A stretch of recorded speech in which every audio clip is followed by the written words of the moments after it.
I think when you look at the picture right now for the New York Jets, I think in the position that they are in, there is no way up, just all the way down. And I know everybody's sitting here, oh, Garrett, here we go. Mr. Hater himself. I'm a Jet fan. I sit here every single show, and I'm only being honest about where this team is going. I do not see and believe that this team with Ulbrich as the head coach and this coaching staff is going to squeak into the playoffs when you have the Colts, the Bengals, and quite a few other teams. Now, I don't think the Broncos are a good team.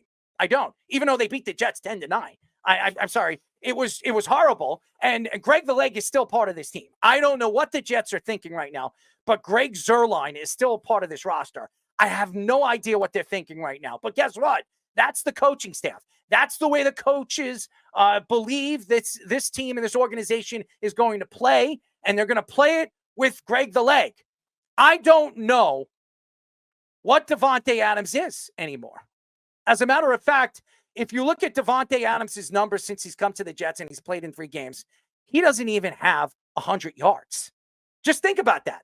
Davante Adams has played in 3 Jet games, and he hasn't even broken 100 yards.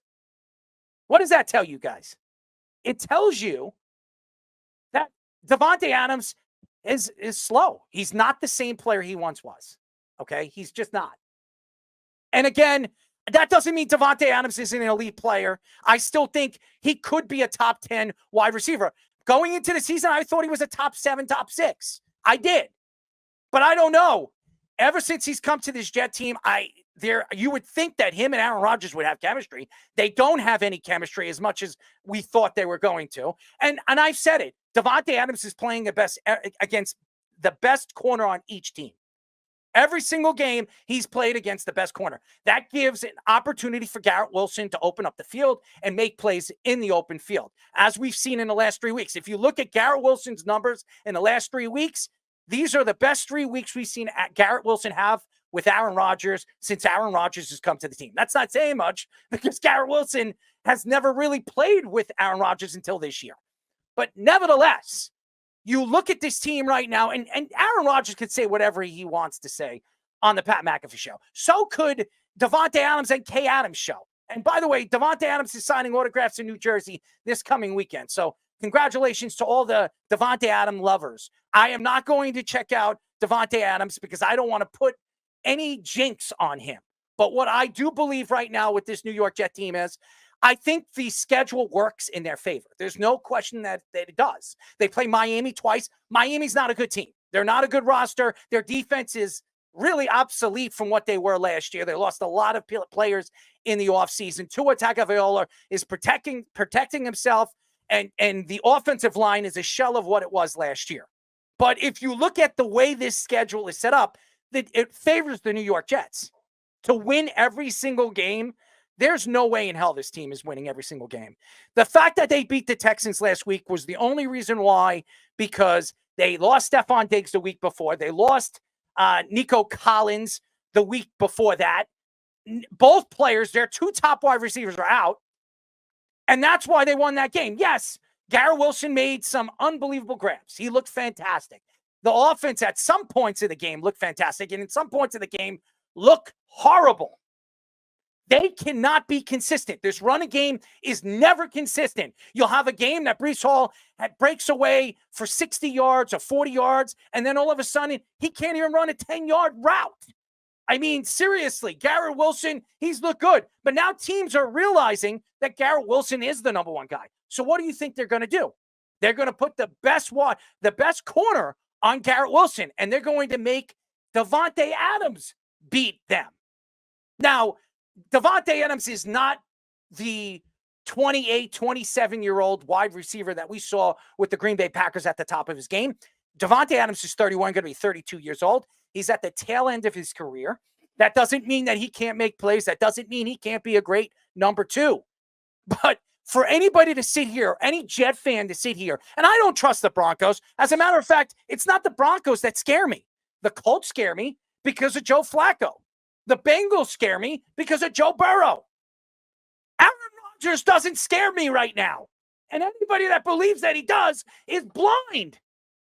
Now, I'm not saying Aaron Rodgers can't make every single throw. I do believe he can make every single throw. And everybody keeps saying he's the cancer in the locker room. I know everybody's saying it. Mike Greenberg's saying it. Stephen A. Smith has said it. Everybody is saying it. I do not believe the only reason why the Jets have played the way they've played this year is because of Aaron Rodgers. He has a say in it, but it's not just him. Bringing back Bambi was a big problem. Letting Ulbrich take over for this team, you should have had something set up. Should have had some kind of game plan if Bambi was going to get fired early in the season, which I predicted before the season started. I said in 5 games, they're going to fire Bambi.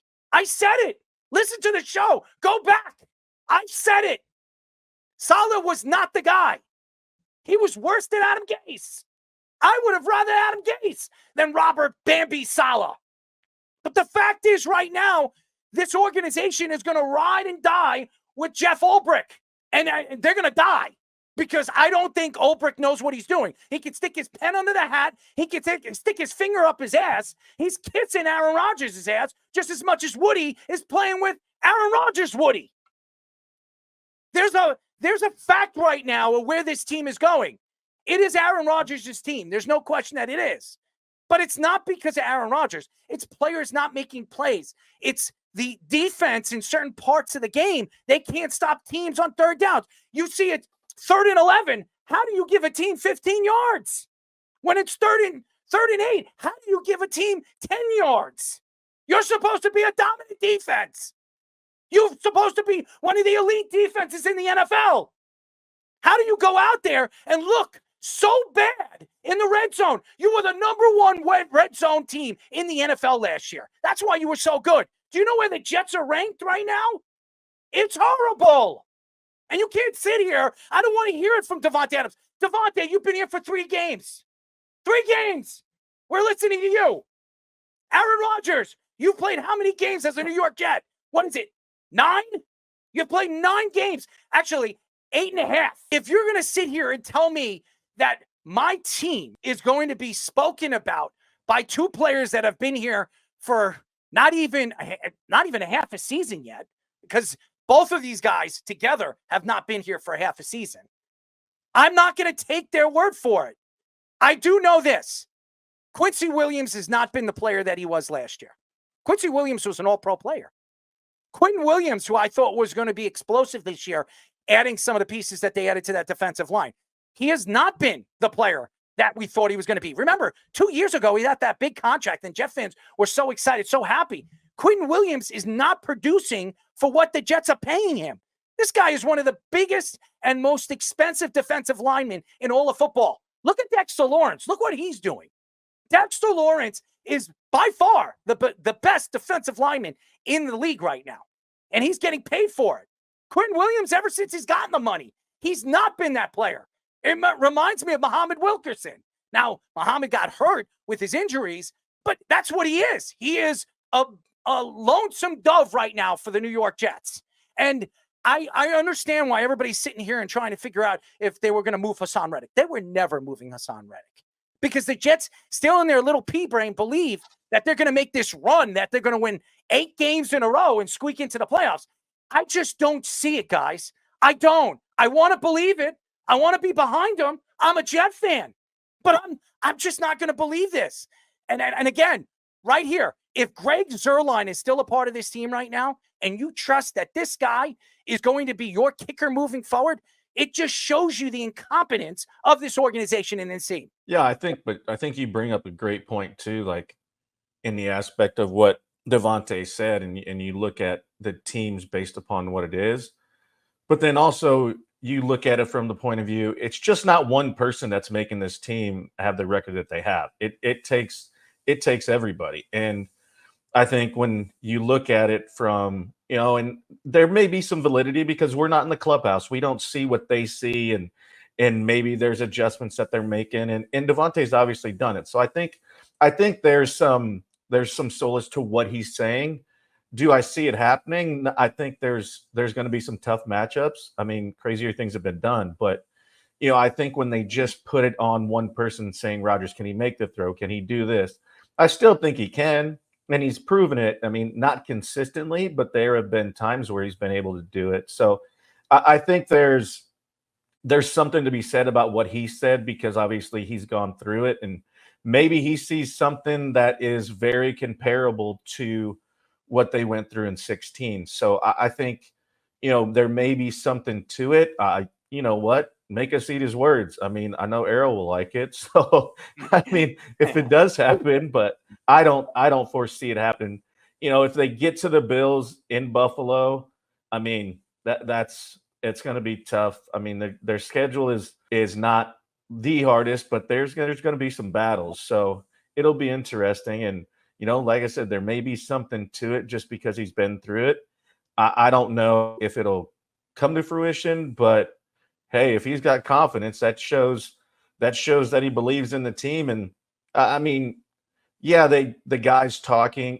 I mean, Aaron has to talk. He's the leader of the team, and then you got Davante coming in, and this is kind of one of those things we talked about on the show before, where Errol gets all pissed at Jazz because he hasn't been on the team, and he's the one speaking. So, it's just to your point too. It's like let Aaron speak because we know it's his team, and granted, 4 plays goes down, blows his Achilles, and now in the season that he's played now, but he is that guy. So I think there's some dynamics to it, but you know what? You can do this all you want, but then go out and prove it and see. And he had 7 catches for 91 yards and a touchdown last week. So maybe He hasn't broken 100 yards in a game.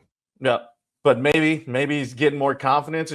But going into it, it's like, yeah, he goes on the McAfee show and he's behind Aaron's shoulder. Like you thought the rapport would have been there already. I mean, obviously you got to knock the cobwebs off, but you'd have thought it'd have been there a little bit quicker. So we'll see. Maybe it is, and maybe that's why he said what he said, just because now they're, having that intuition that they had, and it'll be interesting to tell. And you know what?